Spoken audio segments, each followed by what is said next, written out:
थोड़ा मंच पे आ जाए, थोड़ा प्लीज आओ आओ। इसके बाद बस लगा बस सरपंच सतबीर प्रधान खेड़ा घाट हीरो नंबर 1 है दियो। मैं विनती करूंगा सतबीर प्रधान से यहाँ सरपंच सतबीर प्रधान स्टेज पर आओ। खेड़ा घाट की तरफ से एमपी साहब को पकड़ी पे लाओ। ये तो तुम्हारे लिए हर आपकी इंसानियत ही आपकी पहचान है। दिल में दया, आंखों में करुणा, होठों पे मुस्कान है। मुश्किलें मिल पाना इस जग में आप जैसा इंसान है। एमपी साहब इज्जत के आप पे सारे लोग हैं, आपके हमारे भगवान है, आपके हमारे भगवान। और आज रामनवमी है भाई साहब, सारे नमाज जोड़ के एक के बाद कर जाएगा उन करो। एमपी साहब एक आज रामनवमी के टाइम अपने उन्हें कमाए है ना, तो यू करिश्मा है एक बात का। जिस टाइम कोरोना लग रहा था नहीं, यह बात नोट कर लो, जिस टाइम कोरोना लग रहा था सब तक नहीं अपना की मैं करी थी तो एमपी साहब ने करी थी। जो सैनिटाइजर वगैरह ऑक्सीजन वगैरह जो भी चीजें थी जो सामने मैंने बनाया था नहीं, उसने ऑनलाइन दिखाए थे। सारा मेरा होगा भाई दीपेंद्र का जिंदाबाद, भाई दीपेंद्र का जिंदाबाद।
भाई साहब संसदी 1 मिनट फोटो करा यहाँ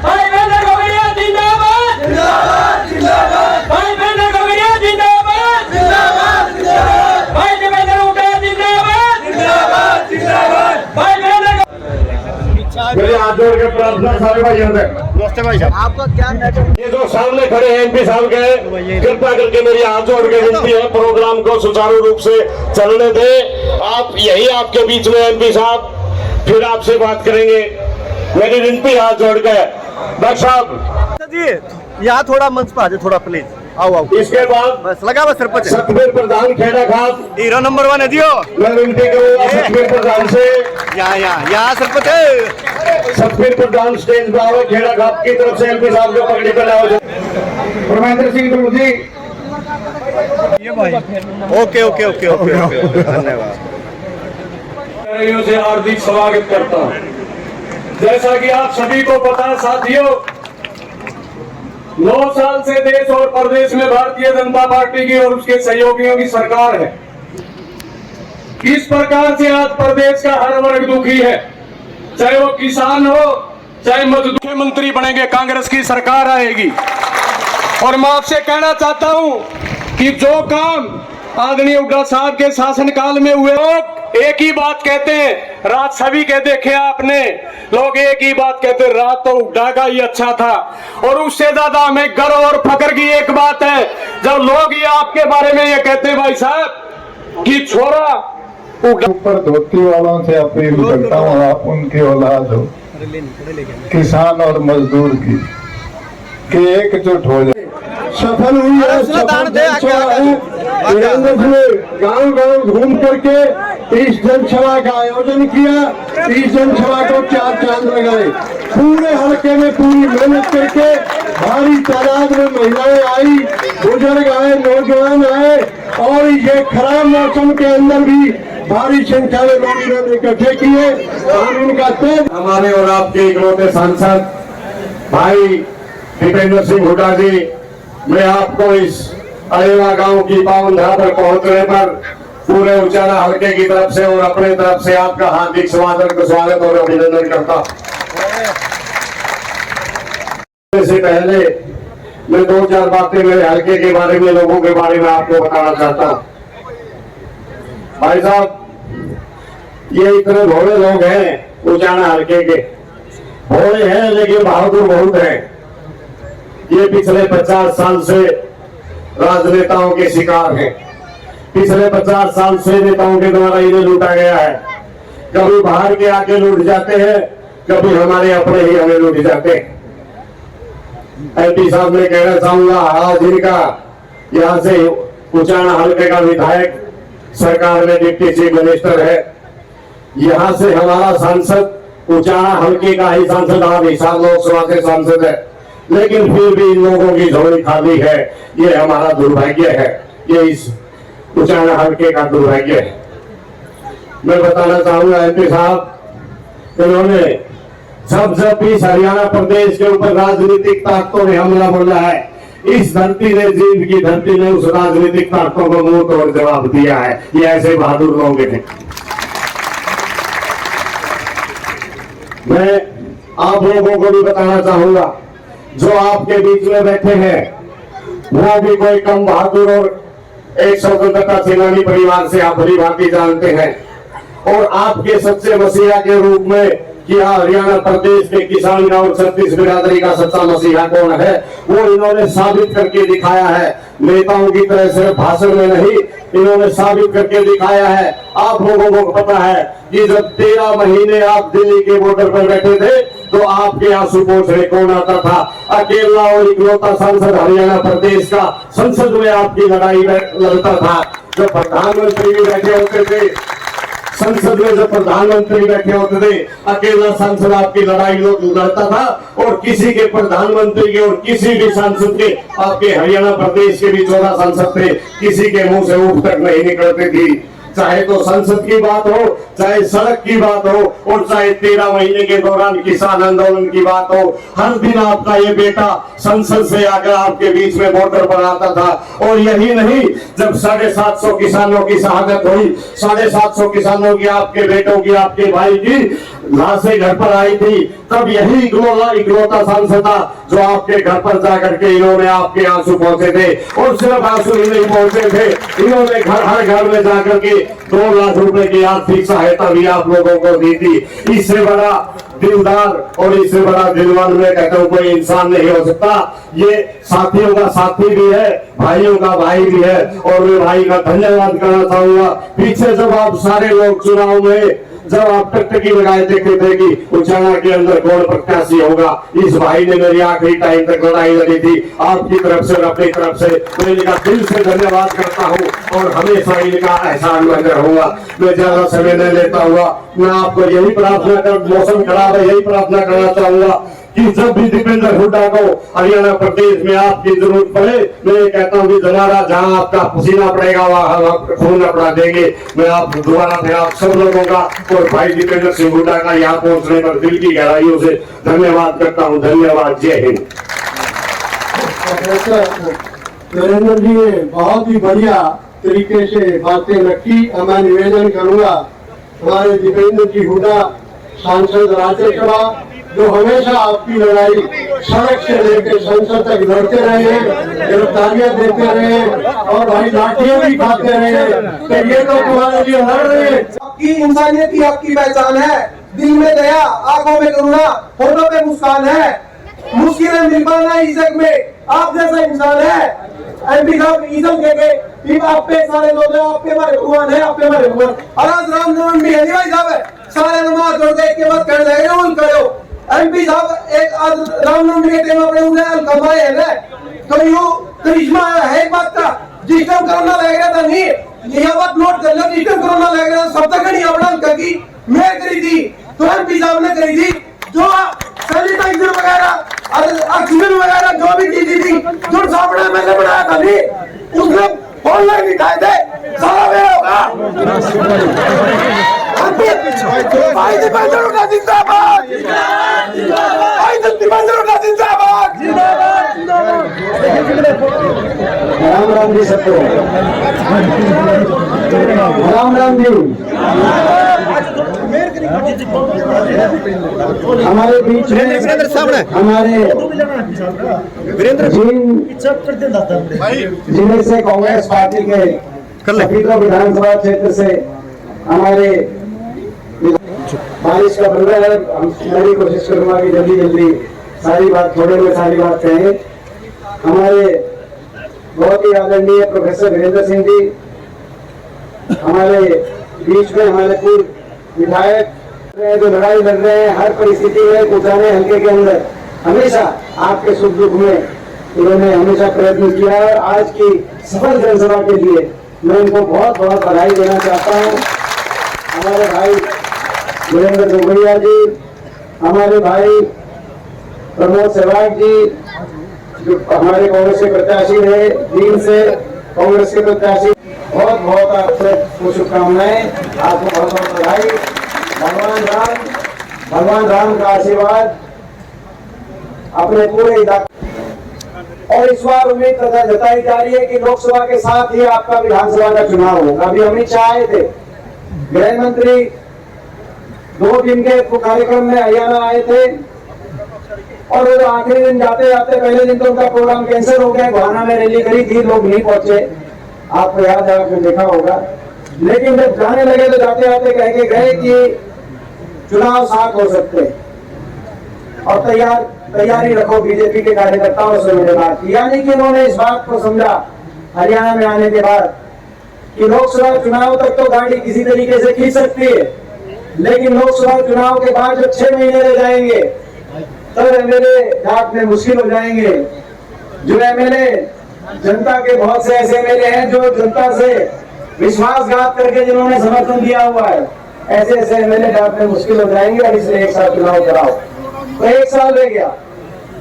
प्रजातंत्र में 5 साल में चुनाव होता है। 5 साल में पहले 4 साल सरकार के होते हैं, उनकी नीति नियत और जमीन पे क्या परिणाम आते हैं देखने के लिए 4 साल काफी होते हैं। और आखिरी 1 साल जनता का सोचने विचारने का होता है, विपक्ष का अपने लोगों के बीच में जाकर अपनी अर्जी लगाने का होता है। फिर लोगों को फैसला करने की घड़ी आती है और बटन दबाकर आप निर्णय करते हो कि प्रदेश देश किस दिशा में जाएगा। मगर इस सरकार को 4 नहीं 9 साल हो गए। 9 साल पहले बड़े विश्वास के साथ आपने सरकार बनाई थी 2014 में, बड़े विश्वास के साथ हरियाणा के अंदर बीजेपी की सरकार बनी, खट्टर साहब को मौका मिला। इन 9 साल में आज आपने इस सरकार, खट्टर की सरकार, खट्टर साहब की सरकार, बीजेपी की सरकार के 9 साल आपने देख लिया। मैं आपसे पूछना चाहता हूँ, 9 साल में इस खट्टर सरकार से छींक लिया कसर रही है? छींके बैठे हो कि नहीं बैठे हो? 9 साल में, कोई 9 साल बहुत समय होता। और सही बात है, जो हरियाणा प्रदेश देश में 2014 से पहले जब कांग्रेस की सरकार थी, उस समय देश में विकास के मामले में देश के सबसे आगे राज्यों में हमारी गिनती होती थी। हरियाणा प्रदेश की विकास दर में हम नंबर 1 थे। प्लानिंग कमीशन के अनुसार प्रति व्यक्ति आय में नंबर 1 थे। प्रति 100 गज के प्लॉट में की बात हो, किसान के 1600 करोड़ के चाहे बिजली कर्जे की बात हो, माफी की बात हो, कोऑपरेटिव के कर्जे की माफी की बात हो, देश में सबसे ज्यादा गन्ने के भाव की बात हो, किसान के हकों के फैसले में देश में हरियाणा का नाम जाता था। और 10 साल सरकार रही, कांग्रेस पार्टी की किसी को धरना देने की जरूरत नहीं पड़ी। आपस में कहीं भाईचारे का कहीं नुकसान नहीं हुआ, आपस में भाईचारे से, खुशहाली से प्रदेश विकास की तरफ आगे बढ़ रहा था। आज 9 साल की इस खट्टर सरकार के बाद, इस बीजेपी सरकार के बाद, वो हरियाणा जो विकास में आगे था, आज विकास में तो पिछड़ गए, 19वें नंबर पे पहुंच गए। लेकिन अगर आगे पहुंच गए तो बेरोजगारी में आज भारत सरकार बता रही है, सीएमआई बता रही है कि आज हरियाणा देश में सबसे आगे है, 1 नंबर पे है। दिल्ली के 3 तरफ बसा हरियाणा जो देश में रोजगार में सबसे आगे होना चाहिए, वो आज बेरोजगारी में देश में नंबर 1। घर घर में नौजवान बेरोजगारी की लाइन में, बेरोजगारों की फौज खड़ी हो गई। ना निवेश हुआ, ना औद्योगिक क्षेत्र लगा। खट्टर साहब ने मना कर दिया कि एक्वायर नहीं करेंगे जमीन। आईएमटी, हमारे समय 6 आईएमटी बनी थी, इंडस्ट्रियल मॉडल टाउनशिप बने औद्योगिक क्षेत्र, एक औद्योगिक क्षेत्र नहीं लगा, एक थर्मल का कारखाना नहीं, एक कोई नया विश्वविद्यालय नहीं। रोजगार समाप्त कर दिए गए पूरे देश में, बड़े बड़े उद्योगपति घरानों के हवाले रेलवे, कोर्ट, एयरपोर्ट किए जा रहे हैं। हरियाणा के अंदर भी 2 लाख नौकरियां समाप्त कर दी गई है, रिक्त पड़ी है। 9 साल से शिक्षकों की भर्ती नहीं, जिनकी भर्ती थी पीटीआई से लेकर ड्राइंग टीचर तक, उनको निकाला जा रहा है। फौज की एक भर्ती होती थी, फौज की भर्ती भी 5,500 हर साल हरियाणा से पक्की भर्ती होकर फौज में जाते थे। अब अग्निपथ योजना आ गई, केवल 950 इस साल अग्निपथ में भर्ती हुए हैं। 4 साल के बाद आपको पता है उनमें से 700 बिना पेंशन के घर वापिस आ जाएंगे। आजकल रिश्ता करने भी जाते हैं, बताते हैं कि फौज में गया तो पूछते हैं कि कौन सी फौज में गया है। 4 साल के बाद बिना पेंशन के वापिस होना। ये स्थिति बेरोजगारी में देश में। और लिस्टें आती हैं तो हरियाणा के नौजवानों से ज्यादा बाहर के दूसरे प्रदेशों के बच्चों का उसमें नंबर आता है। हरियाणा के नौजवानों के लिए हरियाणा के अंदर ही ऐसा लग रहा है कि रोजगार पाना इस सरकार द्वारा मुश्किल होता जा रहा है। ऐसे नियम बना दिए गए हैं, ना जीके में हरियाणा का कहीं कोई जिक्र है, जो सारे टेस्ट होने लग रहे। डोमिसाइल में 15 साल से घटाकर 5 साल की कंडीशन रख दी। सोशल इकोनॉमिक नंबर बाहर के प्रदेशों को दे दिए उनको। तो आज जितनी लिस्टें आ रही है, एक के बाद एक लिस्ट, हरियाणा से ज्यादा बाहर के प्रदेश के नौजवान लग रहे हैं हरियाणा के अंदर। ये स्थिति है। बेरोजगारी में देश में नंबर 1, महंगाई में देश में नंबर 1, अर्थव्यवस्था चौपट हो गई। सबसे ज्यादा वैट हरियाणा में, सबसे ज्यादा डीजल पेट्रोल अगर महंगा है, रसोई गैस का सिलेंडर आज देश में, तो हरियाणा में क्योंकि वैट सबसे ज्यादा लग गया। 400 रुपए का सिलेंडर था, आपको याद होगा ऐड आती थी बीजेपी की 400 रुपए के सिलेंडर पे कि बहुत हुई महंगाई की मार, अब की बार बीजेपी सरकार। आज ऐड आती है महंगाई बेरोजगारी हुई कम क्योंकि बीजेपी में एकदम। मैं पूछना चाहता हूँ, भाई काकी ताई बैठी, काकी बुआ भी है, मैं पूछना चाहता हूँ कि सिलेंडर 400 रुपए से जो कि ऐड में आ रहा है, तो 400 रुपए से कम हो लिया होगा सिलेंडर? हो लिया कि नहीं हो लिया? फोटो खींचेंगे जल्दी नहीं थारी, मैं टीवी की मान लो, थारी मानू। हो गया तुम 1100 का बचाओ हो और टीवी बचाओ है कि महंगाई कम होगी। हमारे टीवी में ऐड कैसे चल रही है, आपको मुझे बताने की जरूरत नहीं।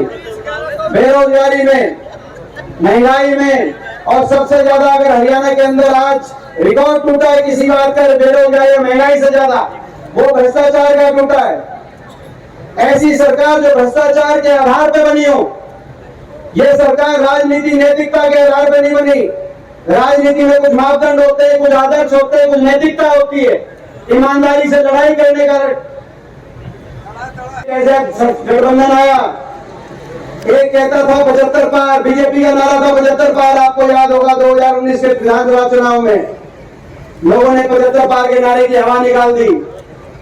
बीजेपी वाले कहते थे 75 पार, दूसरा कहता था बीजेपी को करो जमुना पार।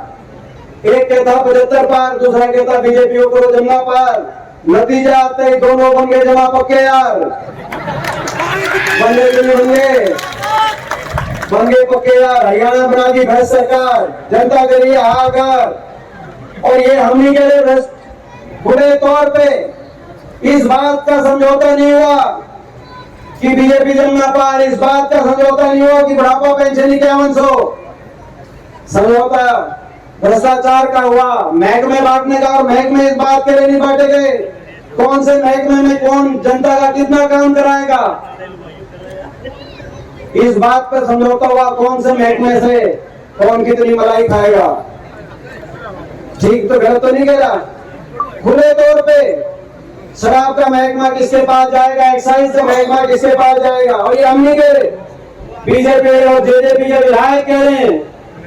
पूरी लिस्ट शायद मेरे पास भी नहीं है, पूरी लिस्ट अगर चाहिए तो नारनौल के जेजेपी के विधायक दादा गौतम जी से संपर्क करो, वो बता देंगे कौन कौन इसा खोपर पड़ गया सरकार में, कौन खोपर पड़ गया जो एकला सारा जीवन में लगा है।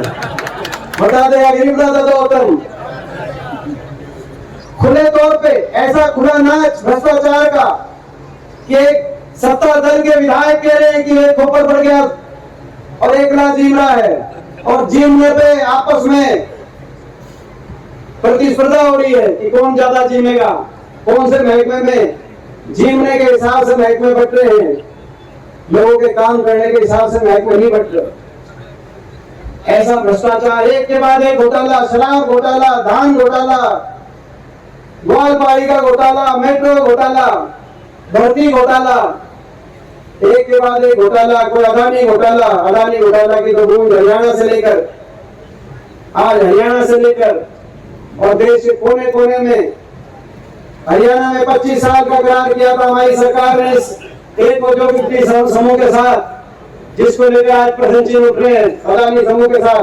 25 साल तक बिजली देनी थी, 2 रुपए 94 पैसे की बिजली देनी बंद कर दी उस सरकार बदलते ही, और हरियाणा सरकार को 11 रुपए तक की बिजली बाहर से लेकर अपने उपभोक्ता को देनी पड़ी। आपके बिल आए हजारों की संख्या, हजारों लाखों के बिल आए, हरियाणा के उपभोक्ता को बिल देने पड़े।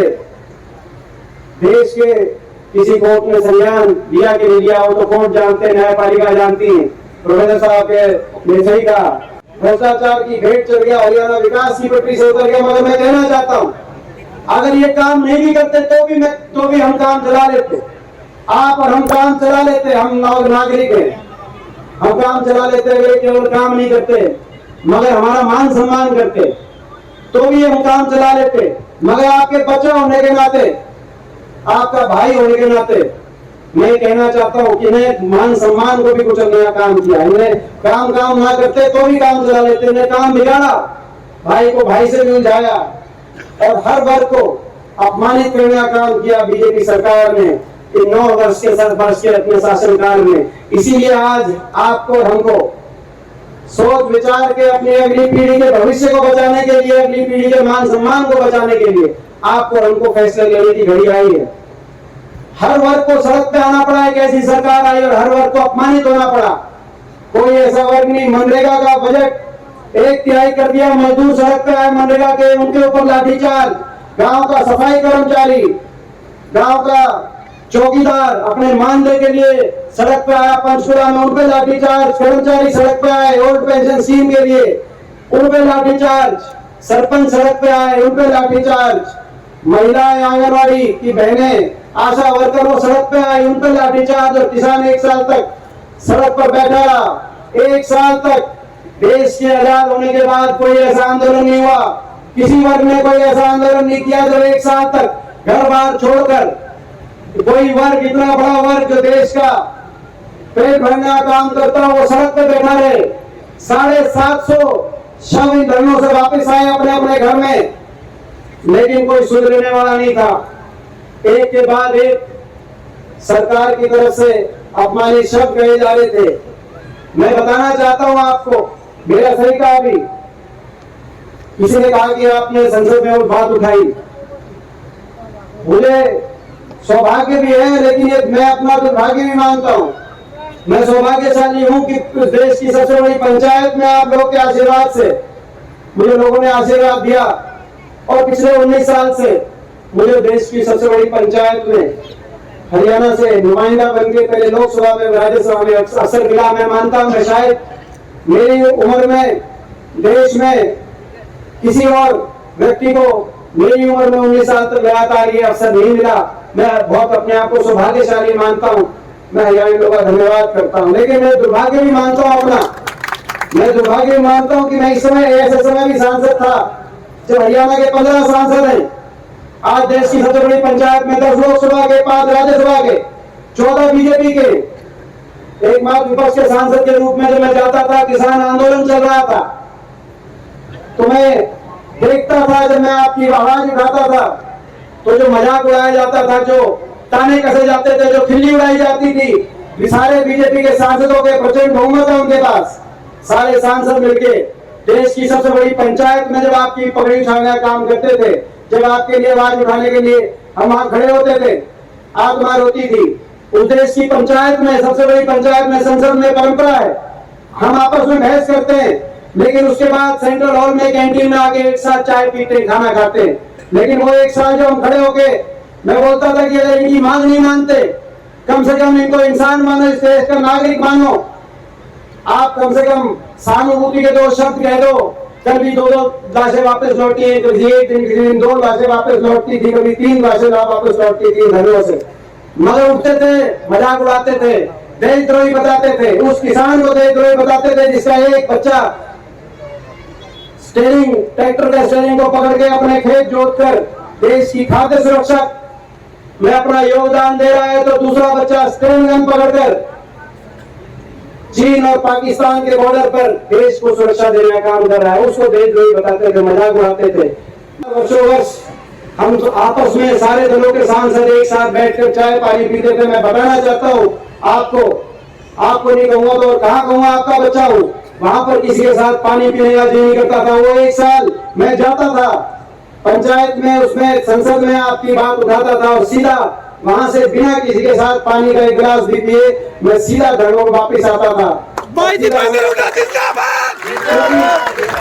क्योंकि कैसे किसी के साथ आंख मिलाए वहां, जब मैं देखता था हमारे काका ताऊ बैठे, हमारी काकी ताई बैठी, वो भी इस देश के नागरिक है, उन्होंने भी देश के लिए कुछ किया है, उनका भी देश में स्थान है, उनके भी देश में जगह है, मगर उनके लिए पूरा देश का सत्ता दल इस तरह के शब्दों का प्रयोग करे तो आप समझ सकते हो कि मैं जो कितना अकेलापन उस समय महसूस किया होगा। मैं पूछना चाहता हूँ, उचाना के अपने बड़े बुजुर्गों से पूछना चाहता हूँ, आप सबसे बात शक्ति से पूछना चाहता हूँ, नौजवानों से पूछना चाहता हूँ, अकेलापन तो बहुत महसूस उस समय मैंने किया होगा, मगर ये जो लड़ाई लड़ रहे हैं कि ईमानदारी से लड़ा, हरियाणा को विकास की पटरी पर दोबारा लाने के लिए लड़ाई लड़ रहे हैं।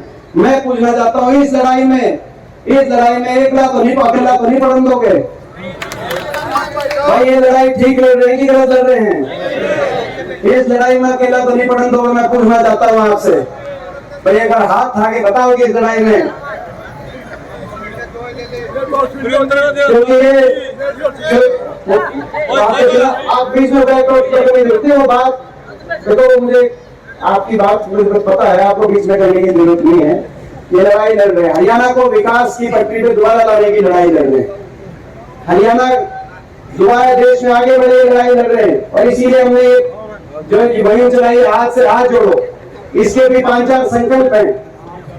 हाथ से हाथ जोड़ो यानी कि 36 बिरादरी, हर धर्म के एक भाई को दूसरे भाई से प्यार से जोड़ो, हाथ से हाथ जोड़ो, तभी हम आगे बढ़ेंगे। ये हमारा पहला संकल्प, हाथ से हाथ जोड़ो।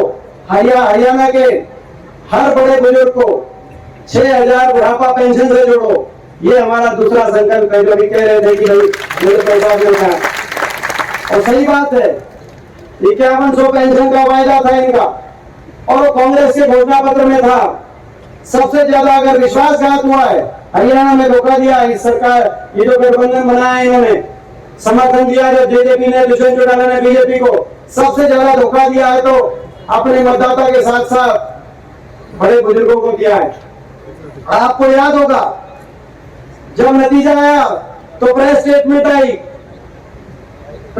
आई जेजेपी की, दुष्यंत चौटाला की, कि जो पार्टी 5100 पेंशन देगी हम उसको समर्थन करेंगे। तुरंत दिल्ली में 31 विधायकों के साथ हुड्डा साहब ने प्रेस कॉन्फ्रेंस करी कि कांग्रेस के घोषणा पत्र में पहला वायदा है 5100 पेंशन, आप आओ। लोगों ने बीजेपी को हटाने का काम किया, 75 पार के नारे की हवा निकाल दी, लोग नहीं चाहते दोबारा सरकार बने, आप आओ हमारे साथ। और अब 1 नवंबर 2019 यानी आज से 3 साल पहले, 3.5 साल पहले 1 नवंबर से हम अगले महीने से देंगे, आप हमारे साथ आओ। यहाँ पे उचाना से गाड़ी चली, यहाँ लोगों से पूछा कि क्या करना चाहिए, लोगों ने क्या कहा, यहाँ भी लोगों ने कहा कि भाई कुछ भी करना, लेकिन बीजेपी को समर्थन नहीं दे रहा है। कहा था कि नहीं कहा था? मैं पूछना चाहता हूँ। यहाँ के लोगों ने कहा कि लोग बीजेपी को हराना चाहते हैं, बीजेपी को दोबारा समर्थन मत देना। दिल्ली के लिए गाड़ी चली, यहाँ तक तो जो है, यहाँ से तो गाड़ी ठीक रास्ते पे चली, रोहतक तक भी ठीक रास्ते पे चल रही थी, लेकिन दिल्ली के अंदर पहुंचकर नागुरई, पीड़ा गड्डी के आगे गाड़ी दिल्ली की टेढ़ी मेढ़ी गलियों में फिलस के गृह मंत्री अमित शाह जी के घर जा रही है, उनका घर और बढ़ के बाहर निकल के प्रेस कॉन्फ्रेंस करी। एक तरफ केंद्रीय गृह मंत्री, एक तरफ खट्टर साहब हरियाणा मुख्यमंत्री, बीच में दुष्यंत प्रेस कॉन्फ्रेंस करी कि फैसला हो गया, 5100 पेंशन पे फैसला हो गया। मैं पूछना चाहता हूँ बड़े बुजुर्गों को 4 साल हो गए, वह 5100 पेंशन आज लिए कि नहीं आई? 5100 की पेंशन का समझौता नहीं था, 5100 की पेंशन का रोना नहीं था। मगर आपको पता है किस साल की बात, तो भाई बड़े बुजुर्गों के लिए भी हमारा संकल्प है, हाथ से हाथ जोड़ो, हरियाणा के बड़े बुजुर्गों को जोड़ो। देश में सर्वाधिक डंके की चोट पे, ये डंके की चोट पे कहना चाहते हैं, आम आदमी की भी सरकार है पंजाब में, दिल्ली में, सुन ले केजरीवाल, देश में सबसे ज्यादा 6000 बुढ़ापा पेंशन पे जोड़ो, ये हमारा संकल्प। हाथ से हाथ जोड़ो, खिलाड़ियों को उसी मान सम्मान से जोड़ो, ये हमारा संकल्प है। हाथ से हाथ जोड़ो, किसान को एमएसपी गारंटी से सम्मान से जोड़ो, हाथ से हाथ जोड़ो। गरीब आदमी को 100 गज के प्लॉट से और हर 100 गज के प्लॉट पर सरकार की तरफ से 2 कमरे के मकान से जोड़ो, हाथ से हाथ जोड़ो, यही हमारा संकल्प। हाथ से हाथ जोड़ो, जो हमारी हिमाचल की सरकार ने करके दिखाया पहली कैबिनेट मीटिंग में, हाथ से हाथ जोड़ो। कर्मचारी को ओल्ड पेंशन स्कीम से जोड़ो, हाथ से हाथ जोड़ो। हाथ से हाथ जोड़ो, जो राजस्थान की कांग्रेस की सरकार ने करके दिखाया, हाथ से हाथ जोड़ो। हर गृहिणी को 500 रुपए, भाई हम ये तो नहीं कहते 400 रुपए कम करेंगे, लेकिन सिलेंडर 500 रुपए में हर गृहिणी को 500 रुपए सिलेंडर में जोड़ो। और हाथ से हाथ जोड़ो, जो हिमाचल के अंदर हमारी कांग्रेस की सरकार बनी, सुखू मुझे हमारे मुख्यमंत्री बने, भाई हाथ से हाथ जोड़ो। हर परिवार को 300 यूनिट फ्री बिजली से जोड़ो और महंगाई का बच्चा तोड़ो ताकि राहत मिले। और हाथ से हाथ जोड़ो, गांव शहर को विकास की उस रफ्तार से जोड़ो, हरियाणा को सबसे आगे की कतार पूरे देश में पहुंचे।